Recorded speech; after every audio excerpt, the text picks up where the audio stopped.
সবাই পাহাড়ের কথা বলে, সমুদ্রের কথা বলে, কিন্তু আমার ইচ্ছে হয় সবুজ পেরিয়ে চলে যাব কোনো এক নির্জন জায়গায়, যেখানে সব কিছু ঘিরে শুধুমাত্র থাকবে সবুজের এক অপূর্ব মায়াবী নিস্তব্ধতা। I've seen a lot of change, been through a lot of pain. Some things are not the same as they were a year ago, but all will be okay. I move on each and every day. The past is where it stays, way back a year ago. প্রকৃতির মায়ায় আবদ্ধ হতে চান? তাহলে কোনো এক গ্রামের সবুজ সোনালী ধানের ক্ষেতে একটিবার ঘুরে আসুন। এসে চুপটি করে তাদের পানে চেয়ে থাকুন। দেখবেন কখন যেন তাদের মায়ায় আবদ্ধ হয়ে গেলেন বুঝতেই পারবেন না, কারণ এই মায়া প্রকৃতির মায়া।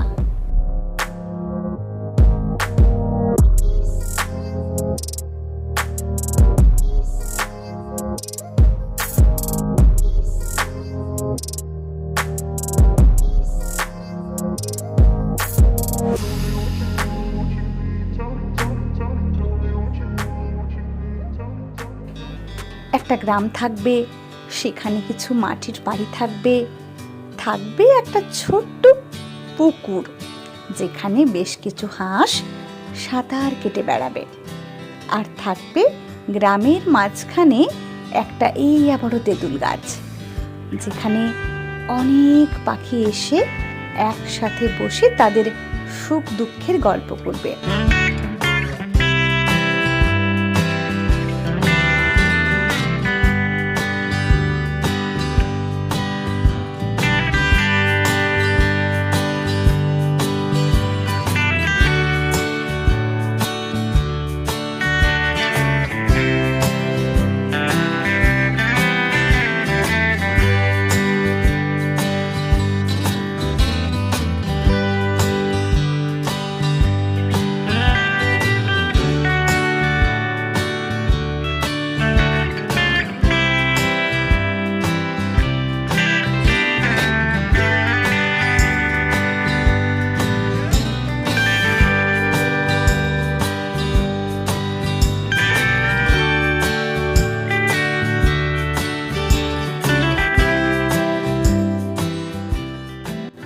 কিছু তালগাছ যদি এক পায়ে দাঁড়িয়ে নিজের অজান্তেই অপেক্ষার প্রহর গণে সব গাছ ছাড়িয়ে আকাশে উঁকি মারে আর মনে মনে ভাবে, ইস, আমার যদি একজোড়া ডানা থাকতো তাহলে ওই দূরে উড়ে যেতাম, সারাটা দিন ঘুরে ঘুরে তেপান্তর পেরিয়ে ঠিক সন্ধেবেলা আবার ফিরে আসতাম।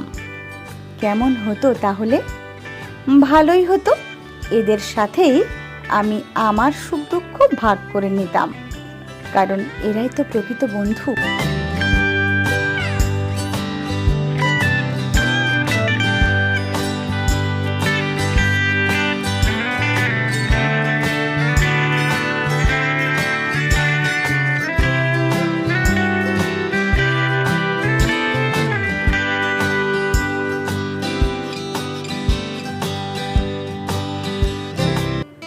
বিধাতার সৃষ্টি যে এত সুন্দর তা গ্রাম না দেখলে আপনি বুঝতেই পারবেন না। গ্রামের সৌন্দর্য যাকে মুগ্ধ করতে পারেনি অন্য কিছুই তাকে আর মুগ্ধ করতে পারবে না। আর সবশেষে গ্রামের সৌন্দর্য ইন্টারনেটের ছবি দেখে বোঝা কখনোই সম্ভব না।